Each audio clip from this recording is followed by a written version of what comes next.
And remember to show and not tell. I had a great shot. There's a scene. Yeah, right. But there's a scene we did in Loaded Dice where Tom walks into a field where all these nuns and priests are having a funeral. And he wipes them all out. And there was a line right before he went to that shot. Them down. There's a line right before he went to that shot. That's what he says. You won't believe what he did next. He went to the funeral and wiped them all out. And after he saw it, you said to me, "Get rid of that line. You're giving away everything that's about to happen." It's about picture. It's about picture. It's about story. I want you to see them being blown away and going, "Hey, he just killed a whole Catholic whatever." You know. Well, I learned something great about structure. I directed this house call. And in the episode, a woman calls a doctor because her son, she's got him tied to a bed, and she says to the doctor, he thinks he's and her next line was a vampire. Okay, so the editor said to me, you know what? If you eliminate the word vampire, if he says, or she says, he thinks he's and have a lightning thunderbolt block what she says, then when she says, he thinks he's and then the doctor goes to the house and there's the kid tied there, and from that second on, you want to know, what does he think he is? If she had said it, he thinks he's a vampire. Now you're sitting there watching the episode thinking, are we going to adhere to all the myths about vampires? You know, so crosses, stakes, and heart. But not knowing what he was makes every scene suspenseful. Just eliminating that one word, and that was a tremendous lesson from the editor. You just mentioned editors. I'm curious how you all approach post-production and how much of the story gets told in the edit process. That's 50%. Yeah, in fact, I think Woody Allen once said that the editor is the most important person in a production. They can make or break a product for sure. You've seen all those trailers online, the re-edited trailers that make The Shining look like a romantic comedy. I love that. You know, there's Brokeback to the Future, where Doc Brown and Marty are having a fling of some kind. Brokeback to the Future, yeah. Well, all in the editors. Of course, everybody's familiar with George Lucas, and if you watch the end of Raiders of the Lost Ark, where the Ark is opened, and you know, there's all the guys with their faces melting and blowing up and all that cool stuff. But actually, the way Spielberg originally wanted to do that was he was going to draw that out a lot longer. But it was actually George Lucas who stepped in, you know, I guess figuratively, into the editing booth. And he wound up cutting out a lot of that. And Spielberg even said, after watching what he did, he said that was fantastic. You know, he said it preserved everything they wanted to do, but did so 10 minutes shorter, and that can make a big difference, I think. And it's great to have an editor because at this point you've spent so much time writing and shooting, and you're into the story you told. You don't want to deviate in your head from what you shot, which is what was on the page, because you worked so hard for it. You need somebody who can come in and go, I'm sorry, but this 15 minutes, these scenes, they all need to go. I shot the last movie I did was an hour and 49 minutes. It's now down to 85 minutes because I realized that I didn't realize I was shooting all that extra stuff.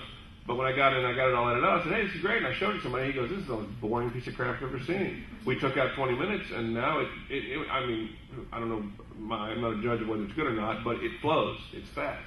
And you need somebody who can look at you and say, that's wrong. Now, you may argue with them, and in the end, it's your picture. You may be right, you may be wrong. It's your thing to say because you put the money or the time into it. But at least you need someone who can do that for you. I think standard procedure, and this is true of George Romero, when he was done with the film and he had his final cut, the producer would say, great, now take 15 more minutes out of it.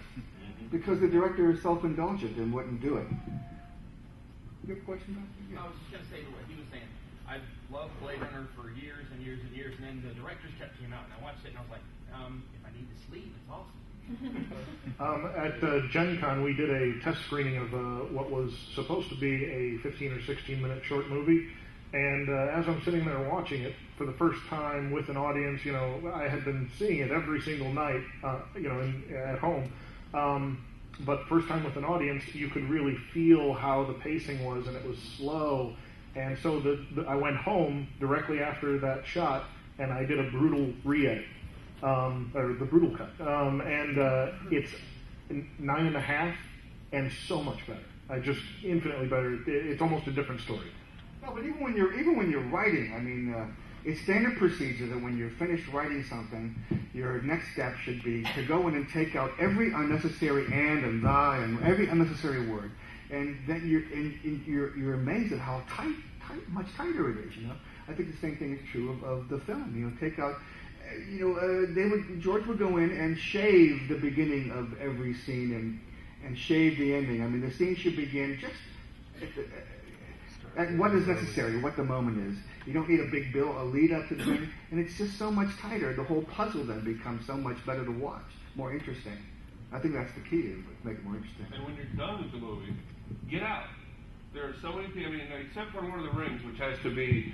You got an ending that has to be 35 minutes long because you're short. There were 5 endings. There were 5, yeah, and I cried at every one of the endings. But that notwithstanding, Irwin Allen said, when your movie is over, get out. If you watch The Side Adventure, the second they cut that thing open and say, we're free, the credits start rolling. No, it's true. When the monster's dead, the movie's over. Yeah, don't linger, because there's nothing worse than going, okay, the story's over, and when's the story going to be over? Yeah. De Palma came up with the whole fake ending. But that's the whole reason Jason jumps out of the lake in Friday the 13th. Because I had seen Carrie and I said, let's bring Jason back. Right. Oh, it's a dream. Right. The whole last season of Dallas was a dream.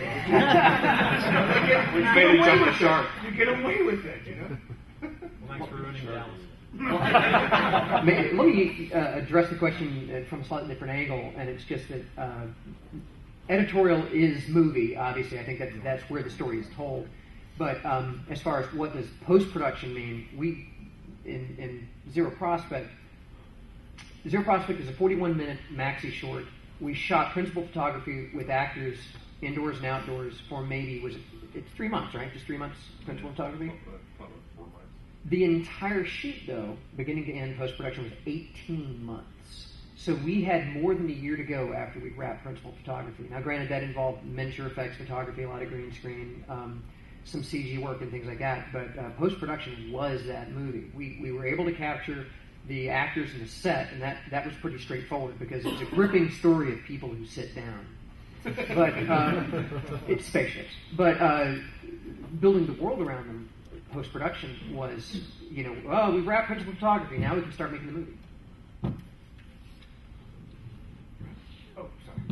just wanted to make one more comment about editing and kind of tie it back into the importance of trying to get into film festivals, but at the very least try to screen your film as soon as you get a rough cut for somebody outside of your circle of friends, somebody that doesn't have a vested interest in being sensitive with your feelings. Because when you watch your movie with somebody, with an audience, even if you're editing it yourself or you're working with an editor, time does change. And I think that's what you had experienced. It takes on an entirely different feel that first time you screen your film with strangers, with an audience.